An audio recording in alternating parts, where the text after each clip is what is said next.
साथियों नमस्कार। इस समय हमारे सामने मौजूद हैं राजेश अग्गी जी, जो कि सीनियर डिप्टी मेयर हैं करनाल नगर निगम के। और आज आपको बता दें कि महात्मा गांधी जी की जयंती, लाल बहादुर जी की जयंती और नरेंद्र मोदी जी का जो 15 दिन का जो पखवाड़ा मनाया गया है, जो कि सेवा दिवस के रूप में मनाया जा रहा है, उस अवसर पर पौधारोपण करने के लिए यहाँ पर महर्षि दयानंद गौशाला में जो कि कैथल और करनाल में पड़ती है, वहाँ पे आए हुए थे। आइए जानना चाहेंगे इस बारे में, क्या कुछ कहना चाहेंगे सर, क्या कुछ कहना चाहेंगे। आज आपने यहाँ पे पौधा भी रोपित किया है और गौओं को भी प्रसाद दिया। महर्षि दयानंद गौशाला और श्रद्धानंद अनाथालय ट्रस्ट द्वारा संचालित आज इस गौशाला में ये कार्यक्रम जो है रखे गए हैं। आज हमारे जो हैं राष्ट्रपिता महात्मा गांधी जी की जयंती भी है और हमारे पूर्व प्रधानमंत्री लाल बहादुर शास्त्री जी की भी जयंती है और हमारे माननीय प्रधानमंत्री नरेंद्र भाई मोदी जी का के भी जन्म दिवस के अवसर पर जो सेवा पखवाड़ा चलाया जा रहा है पिछले 15 दिनों से, आज उसका अंतिम दिन है। तो आज अंतिम दिन के अवसर पर यहाँ पर आज बहुत सेवा कार्य किए जा रहे हैं। एक तो गौशाला में सबसे पहले हवन यज्ञ किया गया, उसके बाद गौ माता का पूजन किया गया, उसके बाद अब पौधारोपण किया गया। बहुत ही सुंदर, बहुत ही अच्छा कार्य जो है आज यहाँ किया गया। तो इस पखवाड़े में आज माननीय प्रधानमंत्री जी के जन्म दिवस पर कार्यकर्ताओं द्वारा भी बहुत अच्छे अच्छे कार्य पिछले 15 दिनों से किए जा रहे हैं। तो मैं एक तो यहाँ पे आज आने के बाद बहुत अच्छा लगा, क्योंकि 5 एकड़ जगह में बहुत ही सुंदर सारी व्यवस्था की हुई है और बहुत सारी गौएँ हैं जिनका दूध भी है, उन बच्चों को दिया जाता है जो हमारे अनाथालय में हमारे बच्चे हैं। और वो श्रद्धानंद अनाथालय द्वारा पिछले काफ़ी सालों से जो है बहुत अच्छे कार्य किए जा रहे हैं। जो समाज में हमारे जो बच्चे हैं उनका पालन पोषण करना, उनका हर तरह से ध्यान रखना, उनको बड़ा होने के बाद उनको जिम्मेवारी, आज हमारे अनाथालय से बहुत सारे बच्चे जो हैं बहुत बड़े बड़े जो हैं पदों पर हैं, चाहे उसमें जज हैं, चाहे उसमें और भी बहुत सारे पदों पर हैं।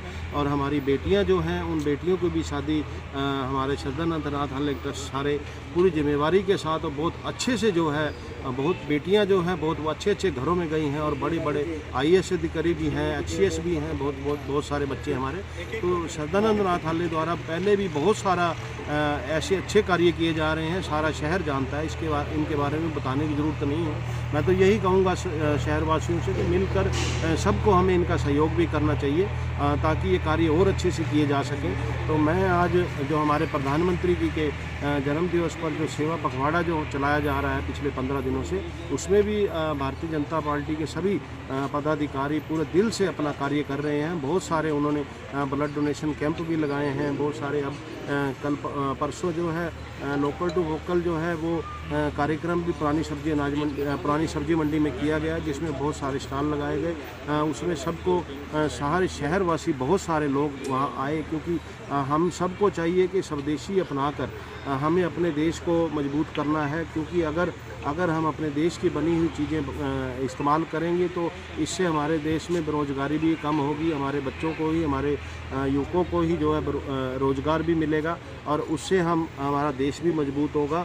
मैं तो सबसे यही कहूँगा कि स्वदेशी बनाओ, अपने भारत की बनी हुई वस्तुओं का हमें इस्तेमाल करना है। अब आगे दीपावली भी आ रही है, उसमें भी हमें सबको ये प्रण लेना चाहिए कि हमें जो है, चाहे वो मिट्टी के दिए हों, चाहे और भी कोई आतिशबाजी हो, जो भी है चाइनीज़ चीज़ों का हमें बायकॉट करना चाहिए। अपने देश की बनी हुई चीज़ों को हम इस्तेमाल करके अपने देश को मजबूत बनाना है। हमें भारत को विश्व गुरु बनाना है, पूरे विश्व में भारत नंबर 1 पर आए, हम सबकी यही मंशा है।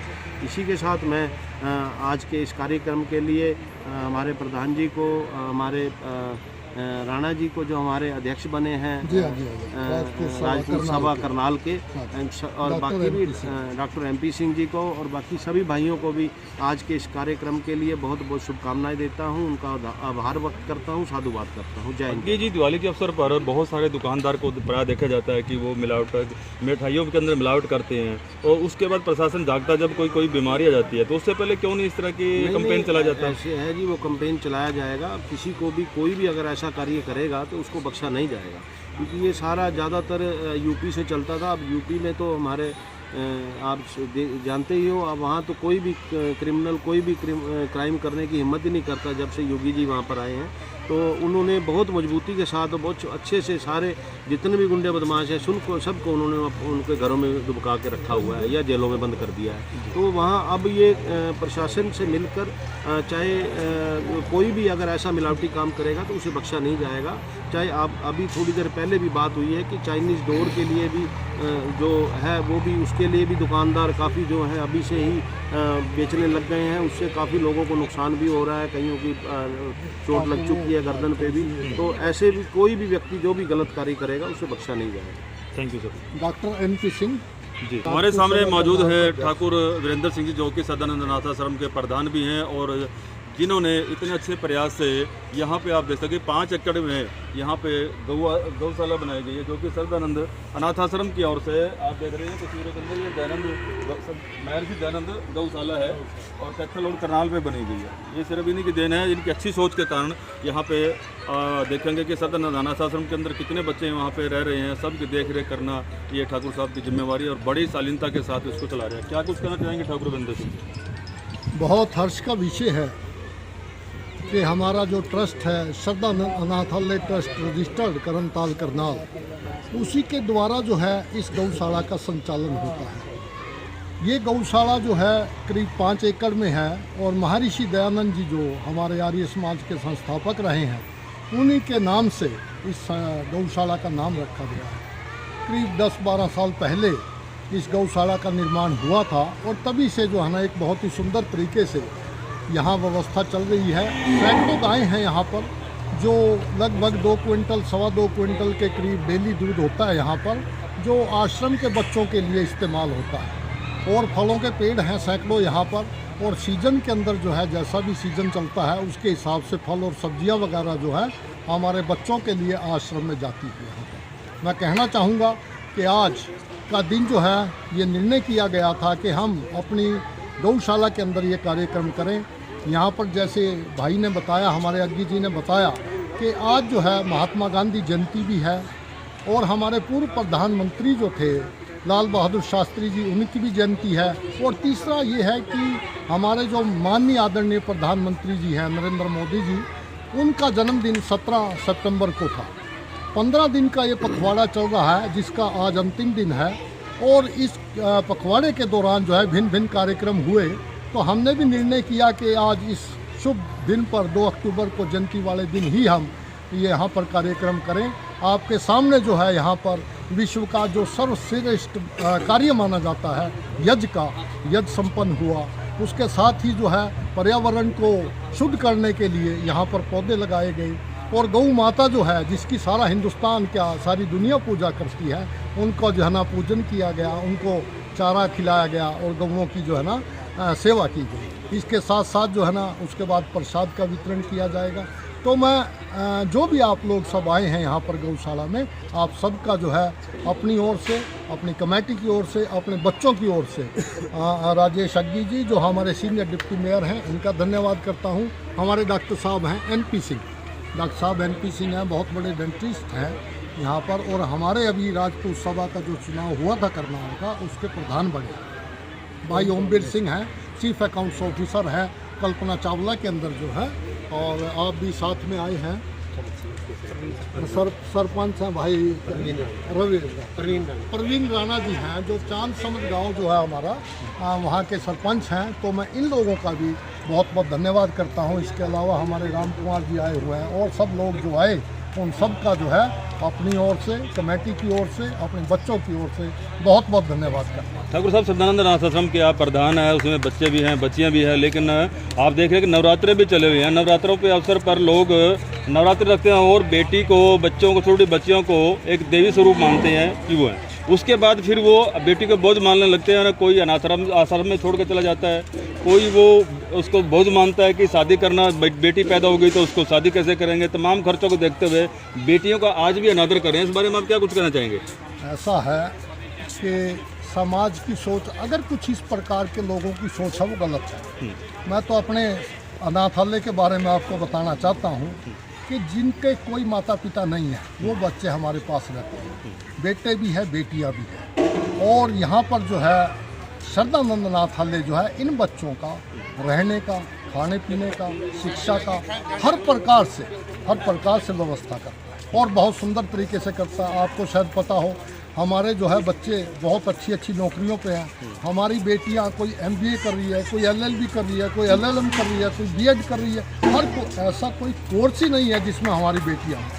और अगर आप कभी देखें हमारी बेटियों की शादी कैसे होती है, तो मैं तो ये कहना चाहूँगा कि कई बार हम घर में ऐसी शादी नहीं कर पाते जैसे हमारे यहाँ पर। जी। हजारों लोग जो हैं वहाँ पर हमारे आश्रम में आते हैं, पूरा एडमिनिस्ट्रेशन आता है और पूरा सामान जो हम अपनी बेटी को घर में देते हैं, इंक्लूडिंग गोल्ड और सिल्वर वगैरह सारा सामान दिया जाता है। बहुत सुंदर व्यवस्था होती है। तो ये सारी व्यवस्था जो है शहर के लोगों के आशीर्वाद से, प्यार से, स्नेह से होती है। और मैं अपने शहरवासियों को कहना चाहूँगा आपके माध्यम से कि वो पूरी तरह से संस्था के साथ जुड़े और अपना आशीर्वाद, अपना प्यार, अपना सहयोग इस संस्था को इसी प्रकार से दें। धन्यवाद डॉक्टर साहब। और अब हमारे साथ जुड़े हैं MP सिंह हैं, डॉक्टर डेंटिस्ट हैं, MP सिंह है और राजपूत समुदाय के डिस्ट्रिक्ट प्रेसिडेंट भी हैं। आज हम इनसे एक जानकारी लेना चाहेंगे। सर डॉक्टर साहब, हम अपने दांतों के बारे में जानना चाहते हैं कि दांत किस तरह से आपने केयर रखे। बाकी तो ठाकुर साहब ने सब कुछ कवर कर दिया है, तो हमारे दर्शकों को ये बताइए कि आप दांतों के बारे में कैसे वो केयर रखें और किस तरह से वो अपने इससे बचाव कर सके। क्या कुछ कहना चाहेंगे आप? उस दांतों के बारे में मैं आपको बताऊं, उससे पहले मैं अपने आप को सौभाग्यशाली मानता हूं कि भाई वीरेंद्र जी ने, भाई राम कुमार जी ने मुझे यहाँ पे बुलाया इस पुण्य अवसर पर, तो इनका बहुत बहुत धन्यवाद। जहाँ तक दांतों की बात है, देखिए दांतों, मैं एक डेंटल सर्जन हूँ, 20 साल से मैं प्रैक्टिस कर रहा हूँ। तो दांतों के बारे में एक तो दो अगर चीज़ें बच्चे समझ लें, ब्रशिंग टेक्निक और ब्रशिंग टाइम, तो उनके दांतों में 90% तक बीमारी नहीं लगेगी। ब्रशिंग टाइम का मतलब ये है कि मोस्टली बच्चे सुबह ब्रश करते हैं, बड़े भी और बच्चे भी। हमें ब्रश खाना खाने के बाद करना चाहिए और स्पेशली रात को तो जरूर करना चाहिए सोने से पहले।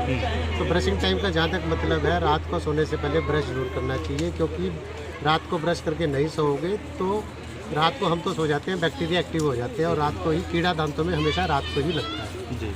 अगर आप रात को ब्रश करके सोओगे तो सुबह बिल्कुल फ्रेश उठोगे, तो आपका मुंह बिल्कुल फ्रेश होगा। आप उसके बाद सिर्फ कुल्ला करके अपना ब्रेकफास्ट कर सकते हैं और ब्रेकफास्ट करने के बाद आपने स्कूल जाना है या किसी ऑफिस में जाना है तो आप ब्रेकफास्ट करने के बाद ब्रश करते हैं। दूसरी बात टेक्निक की बात है। ब्रश सभी करते हैं, लेकिन जब तक प्रॉपर टेक्निक ना हो उस ब्रश करने का कोई फ़ायदा नहीं होता। जैसे कोई भी काम अगर प्रॉपर टेक्निक से नहीं करेंगे तो उसका कोई फ़ायदा नहीं होता। जी। तो टेक्निक ठीक होनी चाहिए। ब्रश हमेशा ऊपर से नीचे, नीचे से ऊपर करना चाहिए, वर्टिकल मोशन में करना चाहिए, हॉरिजॉन्टल मोशन में कभी ब्रश नहीं करना चाहिए। आपकी क्लिनिक कहाँ पर है डॉक्टर? मेरी क्लिनिक सेक्टर 9 में है, गुड्डा मार्केट के साथ में है, चौहान डेंटल क्लिनिक। बहुत बड़ी क्लिनिक है डॉक्टर साहब की, कभी लेके चलूँगा मैं। काफ़ी सालों से समाज सेवा कर रहा हूँ, काफ़ी संस्थाओं से जुड़ा हुआ हूँ। तो अभी थोड़ी दिन पहले ही राजपूत सभा का भाइयों ने अध्यक्ष नियुक्त किया है, तो उसमें समाज बहुत बहुत मुबारक, बहुत बहुत मुबारक डॉक्टर साहब। बहुत बहुत आभार जी। अब हमारे सामने जो जुड़े हैं तो सब अपना कुछ परिचय आप खुद दीजिएगा। मैं रंजीत सिंह, मैं controller of finance Kalpana Chawla medical college और आज ठाकुर वीरेंद्र जी ने बुलाया है यहाँ पर, देखकर बहुत अच्छा लगा। समाज के लिए भी बहुत अच्छा है क्योंकि जो बच्चे अनाथ हैं उनकी सेवा का कार्य चल रहा है।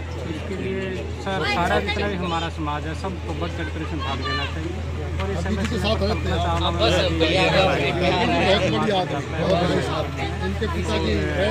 तो उनका आभारी हूँ, इन्होंने thank you sir, thank you sir. क्या कुछ कहना चाहेंगे? अपना परिचय दीजिए पहले।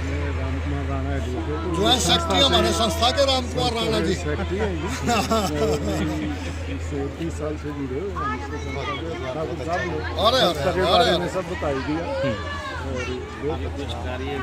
बहुत अच्छी संस्था काम कर रही है जी। हाँ जी सर, क्या कुछ कहना चाहेंगे? क्या कुछ आपका परिचय दीजिए सर।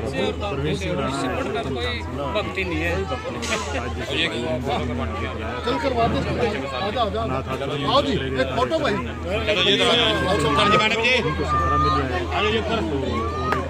गौशाला के साथ में बहुत धन्यवाद देना चाहता हूँ और शहरवासियों से अपील करना चाहता हूँ कि ज़्यादा से ज़्यादा सहयोग सर पर्यावरण के बारे में आप क्या कुछ कहना चाहेंगे? आप सरपंच भी रहे हैं, बहुत सारी ज़मीनें पंचायती ज़मीनें हैं, बहुत सारे लोगों की अपनी ज़मीनें हैं, पेड़ पौधे नहीं हैं, पर्यावरण को बड़ा खतरा नज़र आ रहा है, तो उस बारे में आप क्या कुछ कहना चाहेंगे? ये कि हमारे को ज़्यादा से ज़्यादा पेड़ लगाने चाहिए और जो पेड़ हमारे पास ऑलरेडी हैं उनको काटना नहीं चाहिए। और सभी का फर्ज बनता है कि सभी हर फैमिली को अपने जितने फैमिली में सदस्य हैं तो हर साल एक एक पेड़ उनके नाम से लगाना चाहिए। सरपंच साहब बहुत सारी जो है ना गाँव के अंदर गौएँ हैं जो दूध पीने के बाद उसका आवारा छोड़ देते हैं, वो एक्सीडेंट से हुआ या तो वो खुद मर जाती है या फिर अगले बंदा मर जाता है, तो इस बारे में क्या कुछ कहना चाहेंगे? ये बिल्कुल वाकई में आप सही कह रहे हैं, इस तरह का बहुत बड़ा गलत काम हो रहा है और हम भी यही चाहते हैं कि कोई ना कोई सरकार एक ऐसा कोई कानून बनाए जिससे कि ये जो घटनाएं हैं ये रोकी जा सके, ताकि वहाँ दूध पीने जब ये दूध देना बंद कर देती हैं किसान उसको सड़क पर ना छोड़े और उसको जिस तरीके से पहले अपना दूध पीने के लिए सेवा करता है वो बाद में भी प्रॉपर ऐसी सेवा करता है। Thank you. तो ये आपने देखा कि बहुत सारे समाज सेवी थे जो कि आज सरदानंद अनाथ आश्रम की तरफ से दयानंद महर्षि गौशाला के अंदर ये आज पौधारोपण कार्यक्रम के 2-3 प्रोग्राम थे। और वैसे भी ये जो सरदानंद अनाथ आश्रम है, ये क्या गौशाला है, इसके अनेकों कार्यक्रम डे बाय डे चलते रहते हैं और समय समय पर कोई ना कोई देश प्रदेश से और समाज सेवी लोग यहाँ पर आते हैं और उनके द्वारा इस तरह से भ्रमण किया जाता है, एक बहुत अच्छी मार्गदर्शन मिलता है ताकि लोग गौओं को महत्व को समझ सके, जो बच्चे हैं उनको महत्व को समझ सके। तमाम चीज़ों को देखते हुए सरदानंद अनाथ आश्रम की तरफ से बहुत अच्छे कार्य किए जा रहे हैं। जुड़ा रहिए बंसीलाल पंचाल, सच समाचार, करनाल।